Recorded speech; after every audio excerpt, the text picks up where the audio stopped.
도우미시죠.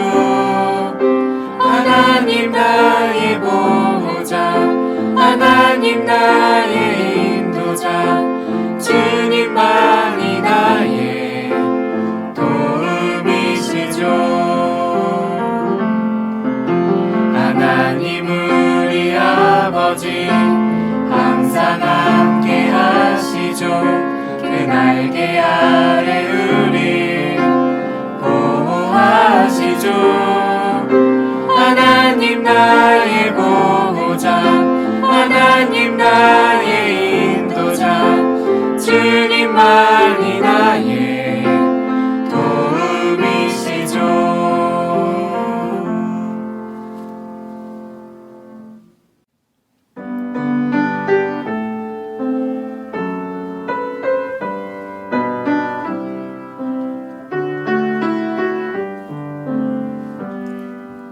주님 앞에 두 손 들고 찬양합니다.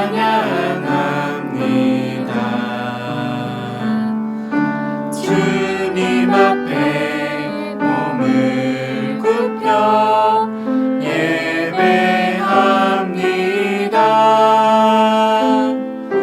내 모든 정성 올려드려 주님만 찬양합니다.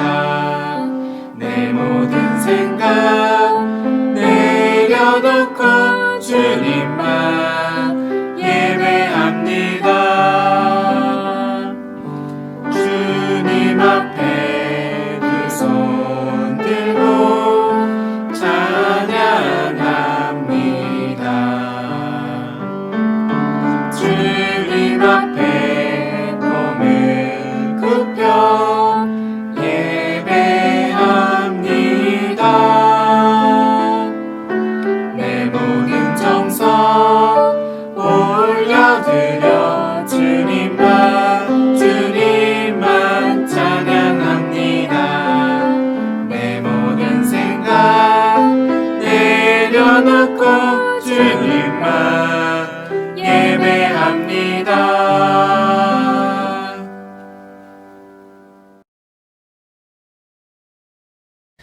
사랑이 많으신 하나님 아버지, 이렇게 예배의 자리에서 주님을 만나게 하시니 감사합니다. 하나님, 오늘도 주님의 말씀에 더욱 귀 기울여 살아가기 원합니다. 말씀을 통해 늘 곁에 계시는 하나님을 가까이 느끼고 하나님의 마음을 잘 알아갈 수 있도록 도와주세요. 어느덧 여름이 끝나가고 예년과는 다른 상황에서 새 학기를 시작합니다. 학교에 가지 못하고 가족들과 함께 보내는 시간이 많아지면서 언니, 오빠, 동생들과 사소한 일로 다툴 때가 있습니다. 쉽고 익숙하게 누릴 수 있었던 시간과 감정들이 지금은 조심스럽고 불편할 때도 있습니다. 그렇지만 우리의 주인 되시는 하나님을 의지하며 예수님을 통해 보여주신 심해와 같이 크고 깊으신 사랑으로 주변을 품어주는 저희가 되도록 인도해 주세요. 친절한 사랑으로 하나님의 따뜻한 마음이 포근하게 흘러가는 사랑의 통로로 사용되기를 원합니다. 우리 모두 주님께서 허락하신 자리에서 큰 소리로 찬양합니다. 김진 전도사님께서 전해주시는 말씀을 잘 듣고 마음에 담아 이번 한 주도 주님과 동행하는 삶을 살겠습니다. 예수님의 이름으로 기도드립니다. 아멘. 오늘 우리에게 주시는 하나님 말씀은 사무엘기상 20장 42절 말씀입니다. 함께 읽겠습니다. 그러자 요나단이 다윗에게 말하였다. 잘 가게. 우리가 서로 주님의 이름을 걸고 맹세한 것은 잊지 않도록 하세. 주님께서 나와 자네 사이에서 뿐만 아니라 나의 자손과 자네의 자손 사이에서도 길이길이 그 증인이 되실 걸세. 다윗은 일어나 길을 떠났고 요나단은 성 안으로 들어갔다. 요나단이 주님을 사랑합니다. 바다. 여러분은 바닷물을 마셔본 적이 있나요? 그 물맛은 어땠나요? 생수처럼 시원하게 들이킬 수 있었나요? 그렇지 않았을 거예요. 바다에서 헤엄치다가 코로 그 물이 들어가면 따갑다 못해 아프고 바닷물을 마시게 됐을 땐 그 맛은 미간을 찌푸릴 정도로 짰을 거예요. 바닷물의 가장 큰 특징은 바로 짜다는 것인데요. 바닷물은 강이나 호수와 같은 민물과는 달리 그 맛이 아주 짜답니다. 바닷물이 짠 이유는 염분, 그러니까 여러분이 잘 알고 있는 소금 때문인데요. 소금은 물에 녹아 우리 눈에 보이진 않지만 바다를 바다답게 짜게 한답니다. 소금은 인간은 금 없이는 살아도 소금 없이는 못 산다 라는 말이 있을 정도로 귀한 물질이에요. 그런데 이렇게 금보다 귀한 소금이 전체 바닷물에 녹아있는 양은 5만조 톤이라고 해요. 귀하고 많은 소금이 바다에 섞이지 않고 그대로 있다면 눈에는 보이겠지만 그 물은 더 이상 바다가 아니게 되겠죠. 민물과 다를 바 없는 그냥 물이 될 거예요. 이처럼 소금의 모습이 녹아 사라져야만 바다를 바다답게 한답니다. 바다를 바다답게 해주는 소금과 마찬가지로 사랑을 참된 사랑답게 해주는 것이 있어요. 바로 참된 기준인 진리입니다. 사랑은 윤리보다 더 높은 차원, 변하지 않는 참된 기준인 진리에 기초를 두어야 참된 사랑이라고 할 수 있어요. 예를 들어 볼게요. 사랑은 상대의 필요를 채워주는 것이라고 했죠. 그런데 남의 것을 도둑질해서 채워주는 것도 사랑일까요? 사랑은 성을 내지 않고 원한을 품지 않는다고 했어요. 그런데 그렇다고 해서 일부러 내게 악행을 저지르는 사람들을 모르는 척 해주는 것도 사랑일까요? 사랑은 모든 것을 덮어준다고 했죠. 그렇다면 상대의 불법 행위를 눈 감아주는 것도 사랑일까요? 아니에요. 이것은 모두 사랑이 아니라 욕망이며 이기적인 욕심이에요. 이처럼 사랑은 불의와 함께하지 않고 진리와 함께해요. 사랑은 진리에 대해서 적극적으로 함께 기뻐해요. 진리를 항상 추구하고 의가 승리를 거두기를 간절히 바라고 진리를 보호해요. 반대로 사랑은 불의를 기뻐하지 않고 공감하지 않아요. 불의와 함께하지 않죠. 사랑은 불의를 눈 감아주지 않고 거부하고 반대해요. 그런데 사랑이 진리와 함께하기는 쉽지가 않아요. 우리는 흔히 진리의 말씀인 성경에 있어서 하는 말인데 하며 상대의 잘못을 콕콕 집어 얘기할 때가 있어요. 나는 포함되지 않는 것처럼 상대의 잘못만을 자세히 파헤치죠. 또는 사랑으로 포장하여 불의와 타협하기도 해요. 잘못을 저지르는 친구를 보면서 혹시나 친구가 나를 싫어할까봐 그래, 사랑하니까 괜찮아 하며 못 본 척, 모르는 척 넘어가주기도 해요. 이는 진리도 사랑도 아니에요. 진리와 사랑이 함께하려면 바다에 녹아든 소금처럼 진리가 사랑에 녹아져야만 사랑과 진리가 함께할 수 있어요. 진리를 위해 기꺼이 나의 이익을 포기하고 불의를 함께 책임지고자 하는 의지와 진실함이 필요하죠. 이러한 진리 안에 있는 사랑을 잘 보여준 성경의 인물이 있어요. 바로 요나단이에요. 사무엘에게 기름 부음을 받은 다윗이 전쟁터에 나가 골리앗을 무찌르는데요.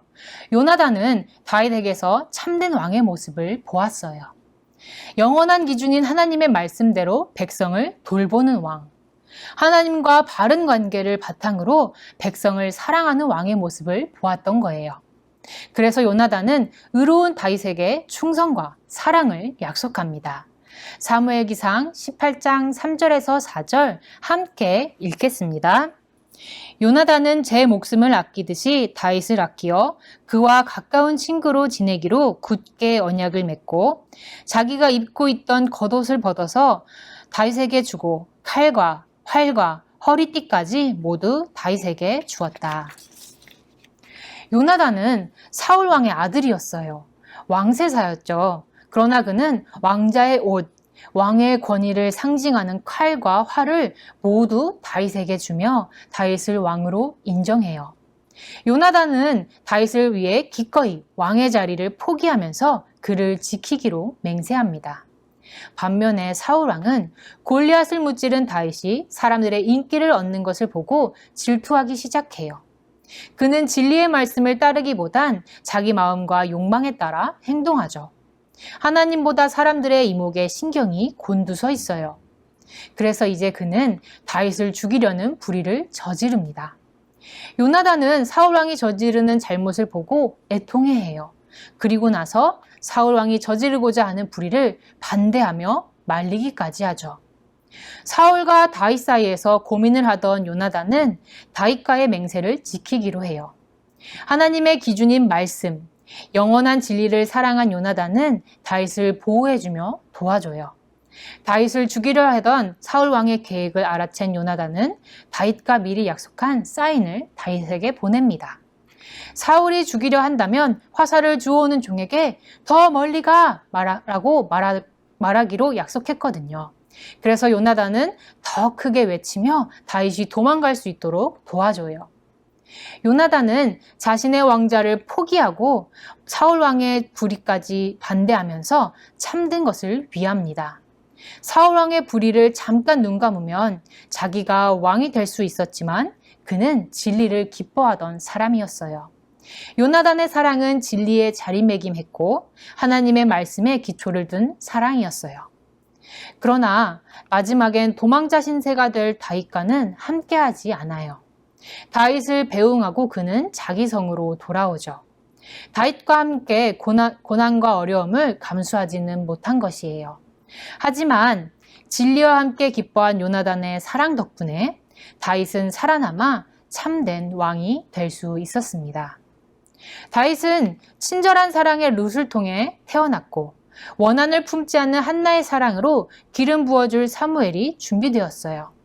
그리고 사무엘을 통해 덮어주는 사랑도 경험한 다윗은 요나단의 진리를 함께하는 사랑 덕분에 사울 왕의 손에서 살아남아 왕이 될 수 있었어요. 그러나 하나님의 사랑은 여기서 그치지 않습니다. 왕이 된 다윗에게 영원한 사랑을 새롭게 약속하세요. 다윗의 자손에게 총애를 거두지 않고 다윗의 집과 그 나라가 영원히 튼튼하게 서 있을 것을 약속해 주세요. 하나님은 새로운 사랑의 기준을 주신 거예요. 다윗은 하나님께 감사와 감격을 담아 말해요. 사무엘기하 7장 18절에서 19절 함께 읽겠습니다. 다윗 왕이 성막으로 들어가서 주님 앞에 꿇어 앉아 이렇게 기도하였다. 주 하나님, 내가 누구이며 또 내 집안이 무엇이기에 주님께서 나를 이러한 자리에까지 오르게 해주셨습니까? 주 하나님, 그런데도 주님께서는 이것도 오히려 부족하게 여기시고 주님의 종의 집안에 있을 먼 장래의 일까지 말씀해 주셨습니다. 주 나의 하나님, 이것이 어찌 주님께서 사람을 대하시는 일상적인 방법이겠습니까?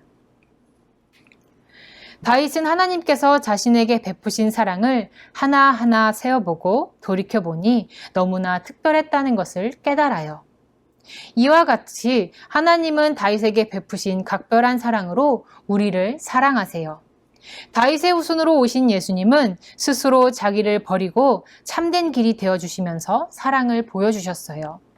우리의 불의에 대한 책임을 대신 지어주시고 진리를 위해 기꺼이 생명을 내어주셨죠. 예수님은 진리가 녹아든 온전하고 참된 사랑이 되어주셨습니다. 그러므로 이제 예수님의 본을 따르면 진리 안에 있는 사랑이 되며 우리의 사랑은 온전한 사랑, 참된 사랑이 됩니다. 그렇게 예수님을 따르며 진리의 복음을 전한 사람이 있는데요. 바로 사도 바울입니다. 바울은 요나단의 후손 베냐민 지파의 사람이었어요. 바울은 다윗의 후손 예수님의 진리와 함께 기뻐하고 진리를 전파하고 진리를 끝까지 붙들다가 순교합니다. 요나단은 하지 못했지만 바울은 끝까지 진리와 함께하는 사랑의 길을 갈 수 있었어요. 왜냐하면 진리의 영이신 성령님이 예수님이 가신 사랑과 진리의 길로 바울을 인도해 주셨기 때문이에요. 예수님은 우리에게 성령님을 약속하셨고 성령님은 우리가 예수님의 길을 걷도록 도와주시죠. 성령의 인도를 받아 사랑과 진리의 길을 걸은 바울은 고린도전서 13장을 통해 사랑을 가르쳐줘요. 사랑의 모습은 어떠해야 하는지, 어떤 것은 사랑의 모습이 아닌지를 알려주죠. 바울은 사랑의 기초를 진리에 두어야 한다고 말해줘요. 진리에 기초한 사랑을 해야만 우리가 앞서 배운 친절한 사랑도, 원한을 품지 않는 사랑도, 그리고 모든 것을 덮어주는 사랑도 참 사랑이 될 수 있기 때문이에요. 이런 진리의 사랑은 바다의 소금처럼 사랑의 진리가 녹아 있을 때에만 가능해요. 예수님이 보이신 본을 따라 상대의 불의에 대한 책임을 통감하고 함께 지어줘요. 그리고 적극적으로 상대가 진리와 더불어 기뻐할 수 있도록 사랑으로 보듬어주고 이끌어줘요. 물론 쉽지는 않을 거예요. 그러나 진리의 영이신 성령님이 우리와 함께 하시며 우리를 인도해 주세요. 그러니 성령님의 도움을 따라 예수님이 가신 사랑과 진리의 길을 용감하게 걸으세요. 그렇게 여러분이 참된 사랑을 할 때 여러분은 사람들에게도 필요한 세상의 소금이 될 거예요.